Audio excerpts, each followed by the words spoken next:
The PS5 Pro has what I think might be a major upgrade, and I haven't seen anyone talking about it in any videos yet, so let's talk about it. Before we get down to what I really want to talk about today, I want to mention a couple other things, and that is one, if you're cleaning this, once you get the fan out, you have great access to this heatsink right here and this heatsink right over here.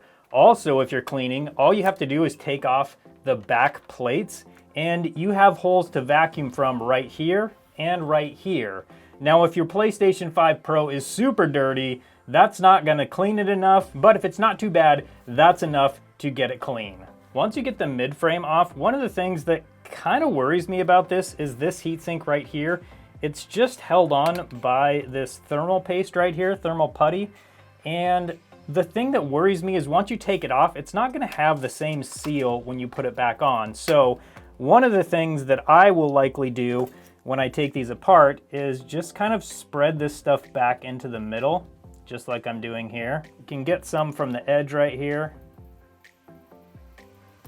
and we can put it back in the middle over here. So we do that, and then when we put it back on here, we can really squish it down and really get a good seal on that. They use a ton of it on the underside here as well, so you can do the same thing, especially in these parts right here, where you can see it's just really come apart. And now we're getting down closer to what I want to talk about. Just have to remove the APU clamp. And with that removed, we can remove the motherboard.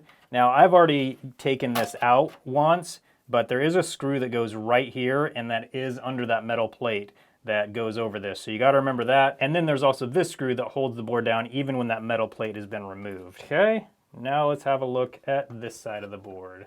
So this right here is the major upgrade I'm talking about. If you look closely, you can see it. If you look at the die, you see these kind of like lines of liquid metal, and then you also see the lines of liquid metal over here on the heatsink. Now that's because there are machined grooves in the heatsink. So what I think that is for is keeping that liquid metal distributed a little bit better. One of the things that was a terrible problem on the early PlayStation 5s is a dry spot on the heatsink and the APU, and this actually caused a lot of problems of just shutting down or overheating. I've actually had PS5s where all I had to do to fix them was respread that liquid metal. So this is the PlayStation 5 Pro, and this is an earlier model of PlayStation 5. Now this one I have exaggerated what the dry spot looks like.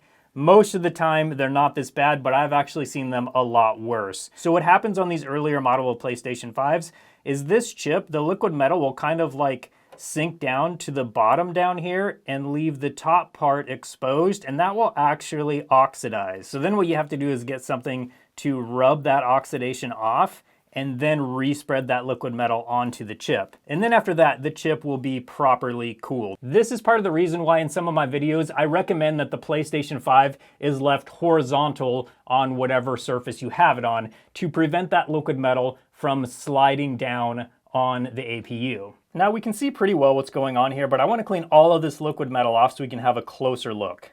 Now I'm going to use a cotton swab with some isopropyl alcohol and kind of soak the rest of it up onto my Q-tip, or also move it off to the side. There we go. So this shows really well what's going on. You can see these grooves that are machined into this heatsink.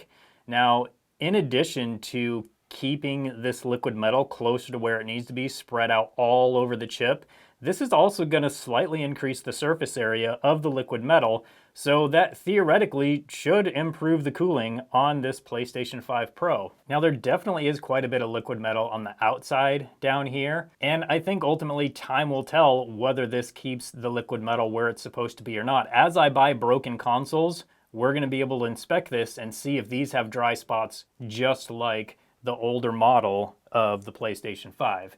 Now there's one experiment I want to do with this. And fair warning, it could damage the PlayStation 5 Pro, so if you're around sensitive eyes or ears, you may want to look away. Before we actually do it though, we have to respread this liquid metal. So I'm gonna put it on here like this. Just kind of push it around. That's most of it. There we go, there's some more. Okay, I'm gonna grab a little bit more just to make sure we have plenty on here. I'm not gonna put a ton extra on, but I do wanna have enough. Okay, because when I removed the liquid metal, I definitely did take some of it off, so I wanna make sure that there's enough on there. Then I'm gonna use these swabs that come with liquid metal. I'm just gonna come through and push this down into those grooves. Just like that. Okay, so once that's done, we can put this back. There we go. Then we will install the clamp. And now the clamp is installed. What I want to do is simulate this falling not from a huge height, but, you know, a few inches, maybe up to 6 inches. What I want to see is if this liquid metal stays in place or if it'll settle down at the bottom. Now, I'm not going to be too hard on this, but this definitely could damage your PlayStation 5 Pro, so don't try this at home, obviously. And if you're sensitive to electronics being possibly damaged, this is the time to look away. Okay, honestly, this does hurt me a little bit doing this. I'm the repair channel, not the damaging channel. I get it, but I think this is important, you know, for science. Okay, we're gonna start with just a couple inches. Yeesh. Couple more. That's so hard to do. Oh, this hurts my soul. I'm gonna do one more. Now this isn't screwed together at all. I maybe should screw it together, but I don't think I'm going to. That'll make it look more dramatic too. Okay, here we go. Let's go up to, that's about 6 inches, right? Okay, I gotta do it, here we go. That's so hard. I'm sorry, I apologize for this. This is a lot, even for me. Okay, let's see how that liquid metal fared. And then obviously we're gonna have to put this together and see if it works after that. That wasn't that big of a fall. It was only like 6 inches. It felt like a lot more. I am choosing to not participate in that joke, even though it's right there. Okay, here we go. Let's have a look and see what that liquid metal looks like. And it is not pooled at the bottom by any means. It is mostly right in the middle still. Obviously that kind of test, it's not scientific, even though I was doing it for science, but it's just kind of a rough way to see if that liquid metal will slide around at all. I mean, so far it looks good, but really the only way to know how much of an upgrade this is just over time as I get PlayStation 5 Pros in for repair and I can open them up and inspect them. Now let's do a quick assembly on this and start this thing up and see if it will work after I abused it so much. I mean, not that much. Like, if you want to see abuse, go to PlaneRock's channel or something like that. I mean, I'm trying to talk myself out of the fact that I just dropped this from like 6 inches. Or talk myself out of the fact that I potentially harmed this poor PlayStation 5 Pro. Also, I mean, that's a realistic height easily from where this thing could be dropped at. I feel like if it can't handle a 6-inch drop, that's a major issue. Power supply in,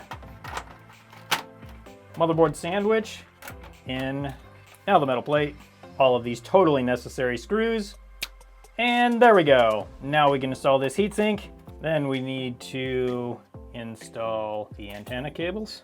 Now it's time for this top plastic. Now the little cover over the CMOS battery and the M.2 drive, the fan. Keep in mind, if you get confused about which screw goes where, 1 dot is for the small screws, 2 dots is for the longer screws, 3 dots is for the even longer screws. And now the covers can go on.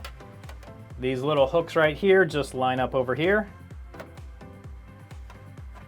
Just like that. And we push down on the front. Just like that. And there we go. Now let's plug this thing in and see if it works after all that abuse. All right, all plugged in. Let's see if it powers on.